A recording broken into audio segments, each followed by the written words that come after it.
Hello, welcome to my channel. If you're new here, my name is Kimberly, and I just want to appreciate for a second how hard it was for me to get to this point of getting this video completed. Oh my effing god. What's been going on? Well, it's been a month since I posted my last video. If anybody's noticed, probably not. Or for those of you who have been eagerly awaiting my last announcement in my last video, to recap, we got a new kitten. What has been the problem here? I shot so much B-roll. I shot this video, this is the third time now. Fourth time. Third time? Fourth time. I don't remember. Anyways, in this month, Druid has had to go to the vet for a skin infection. She had to go to the vet for a blockage scare. Thankfully, it was not a blockage, just a scare. Thank God. Just a tummy ache. She's fine. Nichols was spayed. She's doing very well now. Thank you for asking. The new kitten has been completely integrated with the dogs. Laptop died. I couldn't edit anything. I had to get a new laptop. My phone died. I wasn't able, I still haven't replaced my phone yet, so I haven't been able to do anything on Instagram. Just, my god, this month feels like it's been an entire year. Are we in 2020 yet? No. Fuck. Apparently, when my laptop took a crap on me, I lost a lot of footage. So I had to reshoot everything again. It's been going well. I'm so proud of the dogs because it's been going so well, especially with Druid. She's done such a good job. I'm super proud of her. She was the one that I was the most concerned about just because she is very impulsive, but she has done just absolutely amazing. So I'm very proud of her. But anyways, so this video is probably gonna be, I tried to salvage, I should say, not scrap. I tried to salvage as much original footage as I could, but unfortunately I couldn't salvage a lot. So, anyways, I'm just gonna kind of throw what I have together to get this video because, oh my god, I don't want anything else to go wrong. I just want this video. So, anyways, what are we talking about today?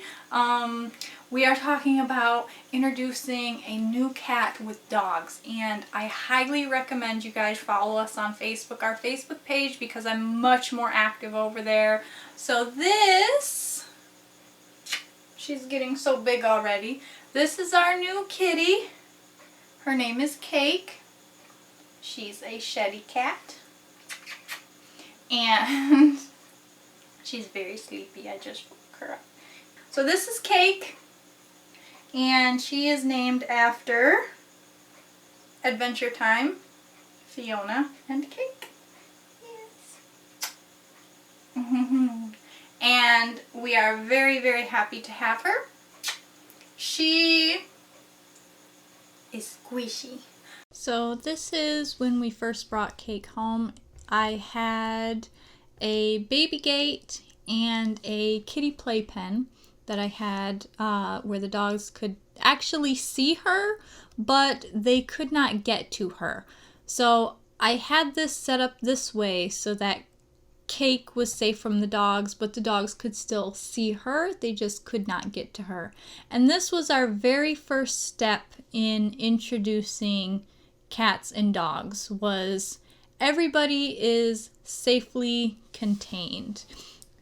And I basically go by my dog's reaction, so I wanted to take things slow, and this could end up being this way for days, it could end up being weeks, it could be months. Basically, try to read your dog. So as you can see, my two were pretty relaxed. They were interested, but there was no barking, there was no lunging, growling. just very, very relaxed. As you can see, they walk away, they have no problem walking away, but they're still curious. And that's okay. I let them be curious because this is an appropriate amount of curiosity. So this was step 1, and we did this for about a week.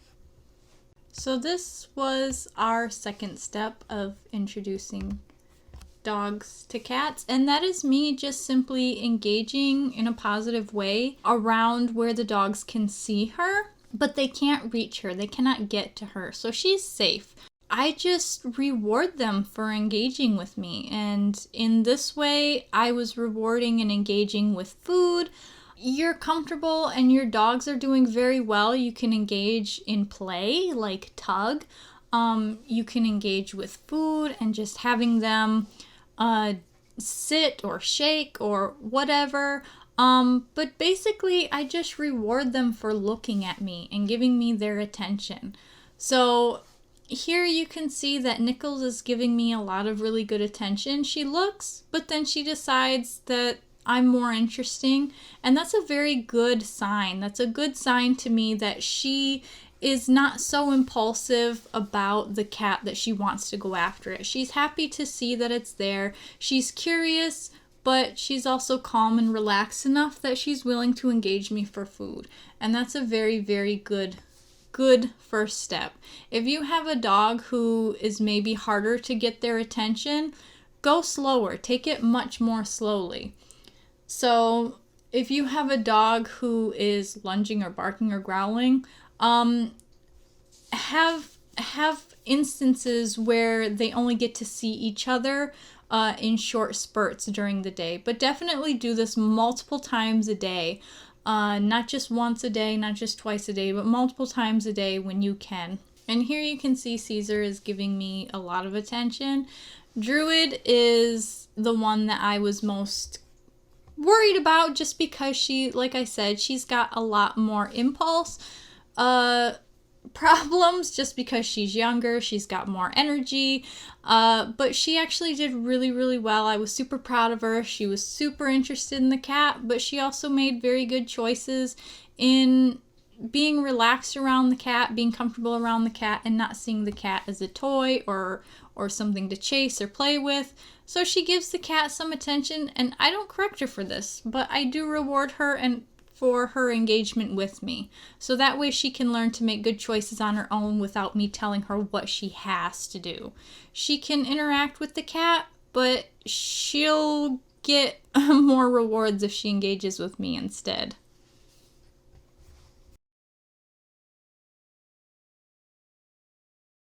So I've had people in the past ask me why I approach training my dogs to ignore cats. So the reason that I do this is for multiple reasons. Number one, let me just say I am not a professional. Okay, I'm not a professional trainer. I'm not a professional behaviorist. This is just my own personal experiences. And this is what I found works for my dogs. Mind you, I have done research into animal, or more specifically dog behavior, and I have dealt in the past with a lot of really tough behaviors that the average person probably hasn't dealt with, that probably many trainers haven't dealt with. So I do have certain experiences under my belt that some people might not have. So my training is based around that. And it doesn't necessarily work for everybody, and it doesn't have to work for everybody. But this is what I found works for me, and this is what I found tends to work or be easier for people who might not know, who might not be able to purposely read their dogs. So one of the things that I reward, or encourage, I should say, because I don't correct it, but one of the things I encourage is for my dogs to ignore cats and to look away from them. I don't correct them for looking at my cats. I don't yell at them. I don't, you know, hey, nothing like that for looking at cats. They absolutely can. If they're going to live together, they're going to look at them. They're going to see them. But when I first introduced dogs and cats, one of the things that I do encourage and reward is for them to engage with me over staring at the cats. So, or any small animal, to be completely honest, or any livestock animal, or, you know, the reason that I do this is because it's an easier cue for me to see, number one. I can see a dog not looking at something and say, okay, I know what they're thinking. They're paying attention to me. If they're staring down a cat, I may not know how they feel about it. Maybe they're anxious. Maybe they're getting ready to pounce. Maybe they are just chill and relax. You might not be able to read them so easily as you would if they're looking at you. So it's a much easier cue for you to be able to say, oh, okay, I know what's going on here. Another thing is bull terriers specifically are terriers. They were bred to have a high prey drive towards small furry things that are running around. And not only that, but they were bred to be independent hunters and ratters. So what that means is they were bred to just go out and do their job without having to pay any attention to anything other than what they're hunting. So they can seemingly have a bit of trouble with impulse control and listening to you when they're staring at prey or what they perceive to be prey.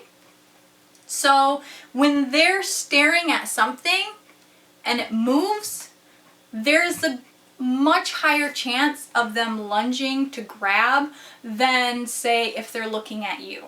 So if they're looking at you and they're not paying attention to this cat on the ground, it's not likely that they're going to lunge and grab because their attention is focused on you. They're not paying attention to the cat. So that can make it super easy when you very first begin working with them because you know where their attention is. You don't have to be so tense wondering, are they going to lunge? So that's why I kind of encourage them to engage with me and look at me and pay attention to me, and that's why I tend to reward that, is because it makes things easier on me. And not only that, another thing is when dogs, or any animal really, when they are staring down, it can be very uncomfortable for whatever or whoever they're staring at. So if you have a cat who's timid and not sure and doesn't have a relationship with this dog, that can be incredibly intimidating. It can be incredibly scary. And it really doesn't help build their trust in a dog when it's staring them down. Same with other dogs. If you have a dog that's staring other dogs down, it can be super uncomfortable for them, super nerve-wracking for them. So when I have a dog and I encourage it to turn away and break that intense staring, it can make the other animal feel a lot better about it. And you'll see that across like the animal kingdom, predatory animals and prey animals. They don't really like being stared at. It's very uncomfortable because that generally means somebody is paying attention to you. They may have bad intentions. They may want to eat you. They may want to pounce on you, attack you. So I tend to reward when my dogs don't stare down cats, and that helps build the relationship for the cat to feel more comfortable about coming out and around the dog because they don't feel like they're going to be attacked. So this might not hold true if you have a really tiny dog and a really big cat. It may be the other way around. You may not want your cat to stare down if you have a little tiny chihuahua because it can make your chihuahua feel uncomfortable. And another thing is I like to let cats sort of set the pace in building relationships with the dog because I have dogs that are big, that are clumsy, that can very easily and accidentally hurt a cat. And just from trying to play with them or like, ooh, you know, like chase them around or play with them, even if they're not trying to attack them, it can easily break the bones of a cat. So I tend to let the cat set the pace, and the cat is much more willing to try and build a relationship with a dog when they're not afraid of them, when they're not worried about a dog lunging at them, even if it's just in a playful sort of way. So that's why I personally would rather tell people to reward when they look away and encourage them to engage with you and ignore the cat that's there, or a livestock animal like a chicken or a cow or a horse or even other dogs. And honestly, that's my biggest reason. Like I said, I'm not a professional trainer. This doesn't work across the board for everybody. It doesn't have to, but I've just found that this is a much easier way for somebody at home to be able to feel better about marking, because you're less likely to mess up by encouraging your dog to engage with you than if you were to, say, reward your dog for staring at a cat if you don't know what's going through their heads. If you can't read the rest of their body language, your likelihood of rewarding the wrong thing increases. Whereas if they're focused on you and they're ignoring that other animal in the room or next to them, you know right away where their attention is. You know exactly what is on their mind, basically. And it's not, I want to lunge at that thing. It's, hey, I want to engage with you. So that's why I tend to tell people to reward for them looking at you and looking away. It breaks the tension. It makes everybody feel more comfortable. It's easier for you to be able to see. I apologize about the poor quality footage, but this was technically step 3. So what I did in step 3 was, after working for about 2 weeks with step 1 and step 2, when I trusted the dog's reaction to cake, that is when I started slowly removing barriers. And one of the ways I did this is I placed cake on top of a surface that the dogs couldn't readily get to, but there wasn't a gate. I stood close and I kind of gauged their reaction. I wanted to include this because this was some footage that I had shot and I actually posted to our Facebook page. And this was, as you can see, I added some cues or some body language markers to people, and I posted it on our Facebook page. But this was Nichols getting introduced to cake. And if you read the markers, she was very good. She's actually showing a lot of very polite dog behavior. If you watch, she will turn her head away purposely. She gets close to cake, she turns her head away purposely to show cake that she's not a threat. And this is actually very polite behavior. This is Nichols' way of saying, hey, I'm no threat to you. I want to meet you and I want to engage with you. And I'm showing you that I'm not a threat. And this is something that I was just observing because, like I said, I had been working multiple times a day with the dogs with the first and second steps and gauging their reaction. Take it at your own pace with your dog. But we were able to get this point because in the time that I did, because I can read my dogs and I trusted them at this point. I fully trusted that they weren't going to accidentally or purposefully injure cake. And as you can see, Nichols is showing very polite behavior. And if you actually want to rewatch this without listening to my commentary, I highly advise it because it's just a really good video insight of showing a lot of different body cues of polite behavior in dogs. And this is behavior that I didn't interrupt because she's being very good. She's being very polite. Cake is unsure of her cues because Cake is not a dog. But Nichols was being very good and very polite. And actually, Druid was here and free to come up and engage as well. But Druid just didn't feel like it. Druid at this point had been dealing with a tummy ache and just didn't quite feel like it. But basically everybody was free. It was kind of Cake being out. And Cake climbed up here because she is curious of the dogs. And she also wants to engage, but she's still a young kitten. She's going through a fear period. So she's a little bit unsure, but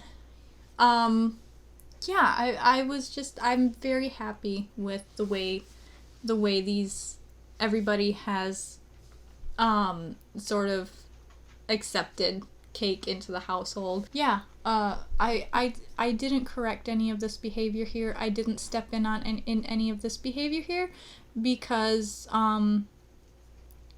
Nichols was showing me that she has no intention of attacking Cake. She had no intention of going after her. So, like I said, rewatch it if you want to watch for the physical cues. I know.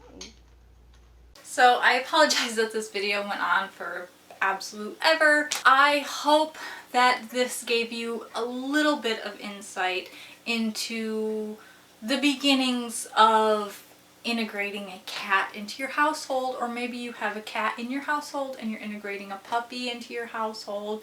My advice is take things slow. It's okay. There is no set amount of time that you need to have your dog and cat come together and interact. Be realistic with your expectations. Don't expect your dog and cat to have a close friendship or relationship right off the bat. Every relationship takes time and effort and work and trust building. Your goal is to really build each animal's trust in each other, and trust can sometimes come a little more slowly for cats when it comes to dogs than it does for dogs with cats. But, you know, if you're in a situation where you have a timid dog and a very cocky, confident cat, it may be the other way around, and you may have to build your dog's confidence in your cat and let your dog take the lead on, you know, setting the pace of the relationship and how things go. I kissed you. Now run away. But leave my toes alone, please. You know, just take your time on things. If your dog gets overwhelmed at seeing your cat, I highly recommend hiring somebody to come in and help you one-on-one and work with your dog, because this is just a general. As you can see, my dogs are fairly easy. My dogs are fairly easy because, well, my dogs are just fairly easy. They're fairly laid back. And not every dog is the same. And not every dog needs the same kind of work. And this is just a very general idea of how to begin. This is not touching on every potential that could go wrong. There's a lot that could go wrong. So if you're worried, definitely consider hiring somebody with experience to come in and help you. But I believe this video has drug on long enough.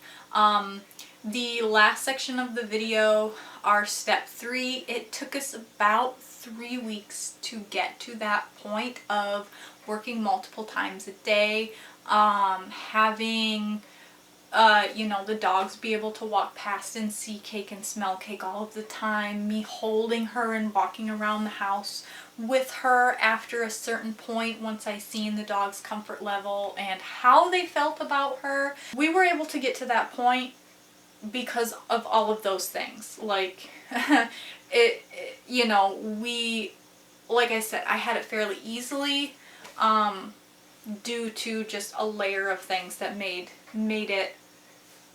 us be able to get here in this amount of time.